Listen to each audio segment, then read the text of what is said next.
Hello, my name is Dean Heald. I have the honor of presenting this 10-part mini-series of webinars focused on helping parents and caregivers better understand and more effectively respond to some of the challenging behaviors that may or may not be happening in your home.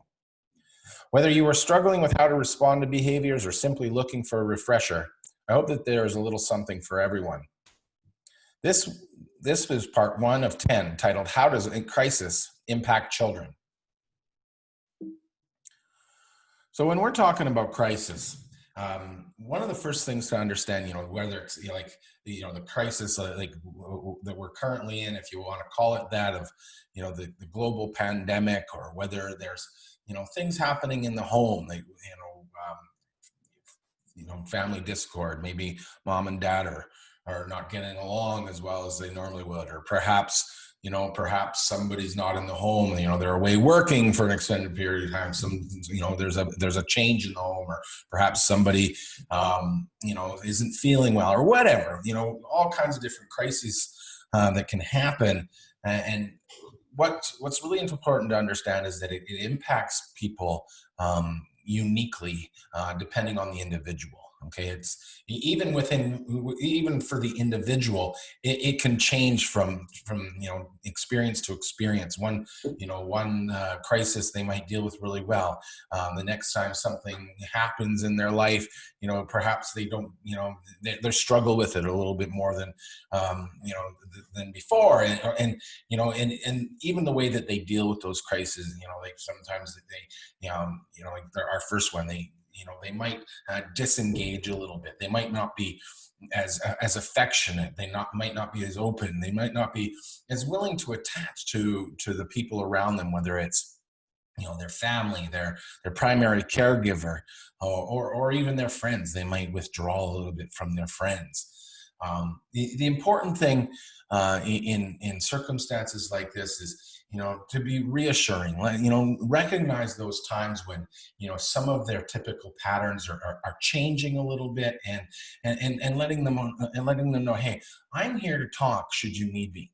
I'm here to answer any questions. I'm here if you just want to hang out. Letting them know that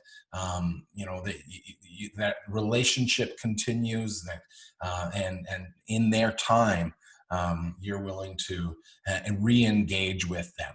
Right, so it might be just that feeling that they need a little bit of space, and that's okay for all of us.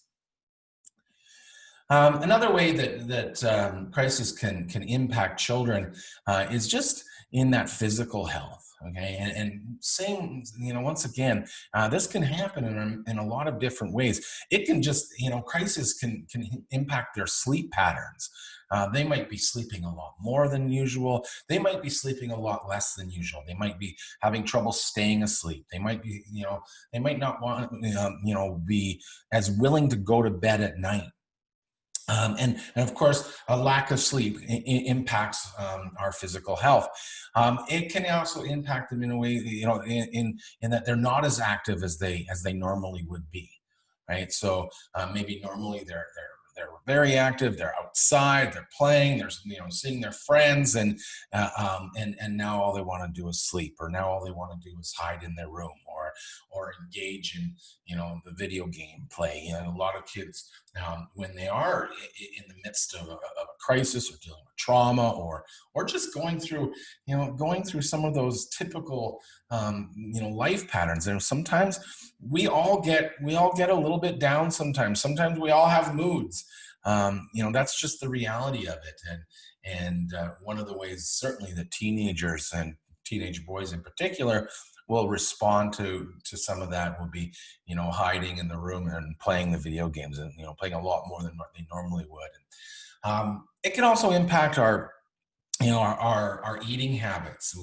Some people will self-soothe with food, and they'll eat a lot more, or they'll eat things that they normally wouldn't eat. Some of those healthy eating patterns will fall off a little bit, or just the opposite. Some people will lose their appetite altogether, and that can lead to issues of in and of itself. one and probably the most common way that crisis can impact a child, and we're talking about children of all ages, from our little ones all the way to our teenagers. It's that emotional well-being. It can change the way that we think.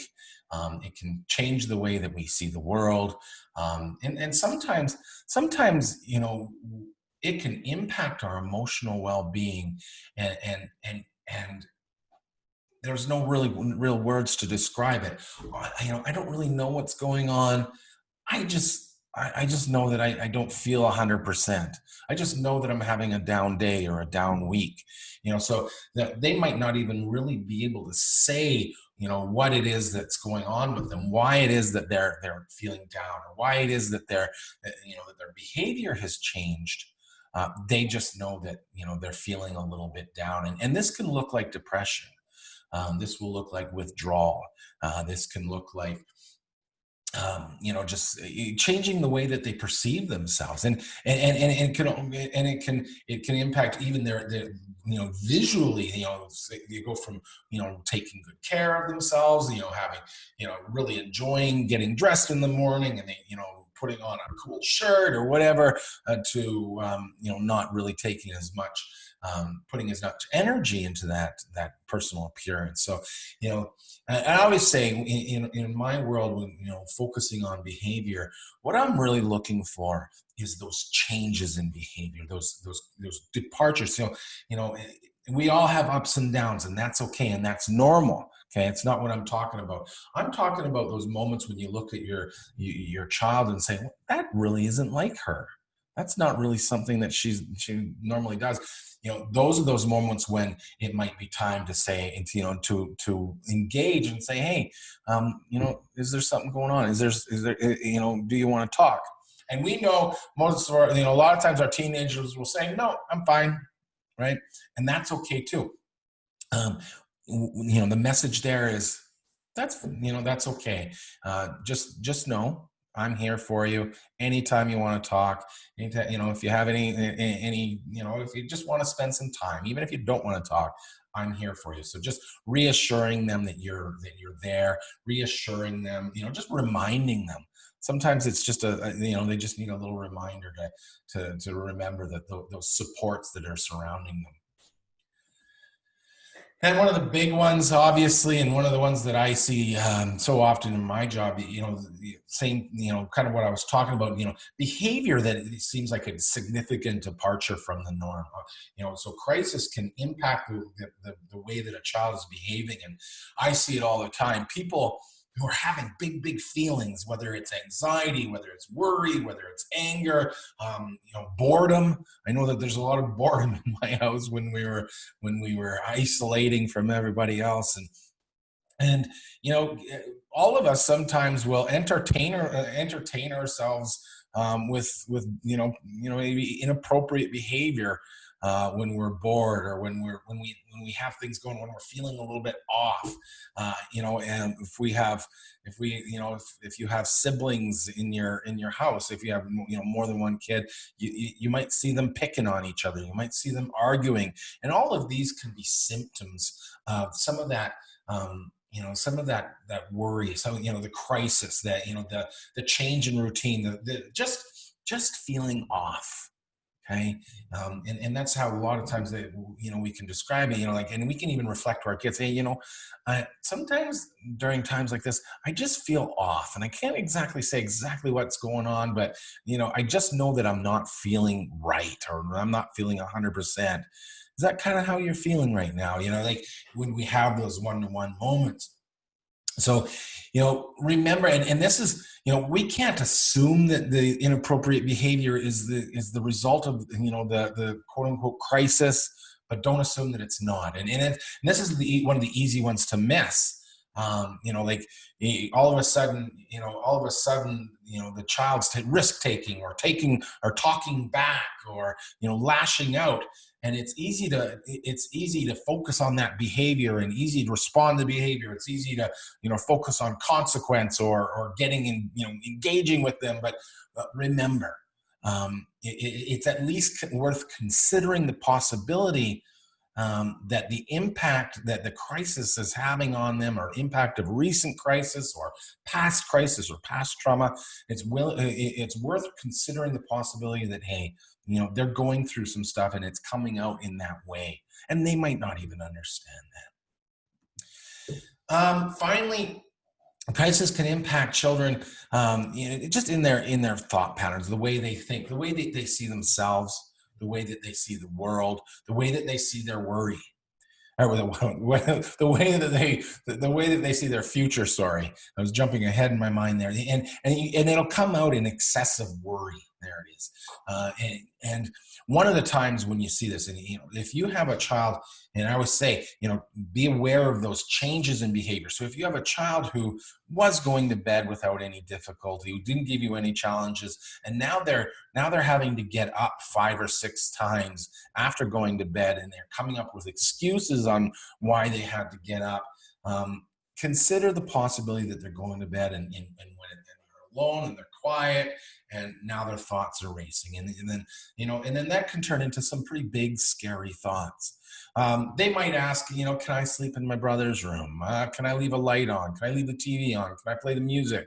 All of these things, when, if it seems like a bit of a step back or regression in their development, let's talk with them about, so, are you having scary thoughts when you go to bed, or what's changed, or, even engaging them in conversation before bed, and see where it takes them. Take a couple minutes to allow them to take a conversation wherever they want to take it. And if some of these, if they're asking questions about, what's going on in the world, if they're asking questions about,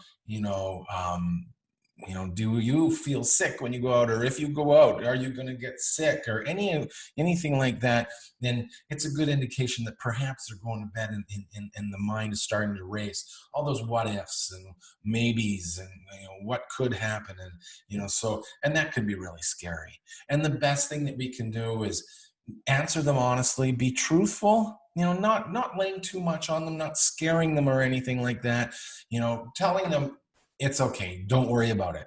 If that was a reasonable answer, then of course there'd be no need for counselors, right? And anybody can say, don't worry about it.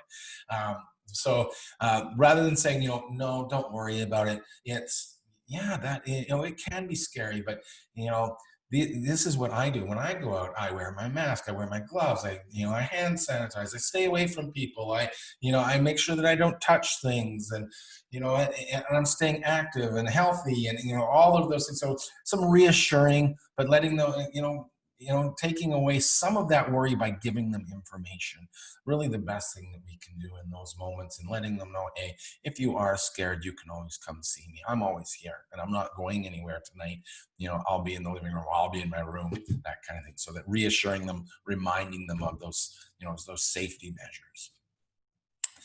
And that's it. So it's kind of some of the basics. Obviously, there's a lot more we could say on this topic, but so this is supposed to be quick, and a little bit of information, review some of the basics. And if you would like more information, or if something in here is kind of made you feel like, yeah, that's my kid, that's my child, I would like more information on that, do contact the wellness team at KL, at Kw'umut Laylam. There's their phone number there. I'll leave it up for 5 or 6 seconds, or you can pause it, of course. You can connect with them, and whether it's just a quick phone call, or whether you're in need of some ongoing support or anything like that, you can reach out there, and they can kind of point you in the right direction. Some amazing people at KL ready to certainly answer some of those questions, or provide support, whatever is necessary. So thanks so much for tuning in. This has been part 1 of a 10-part mini series of webinars. We'll see you in part 2. Thank you.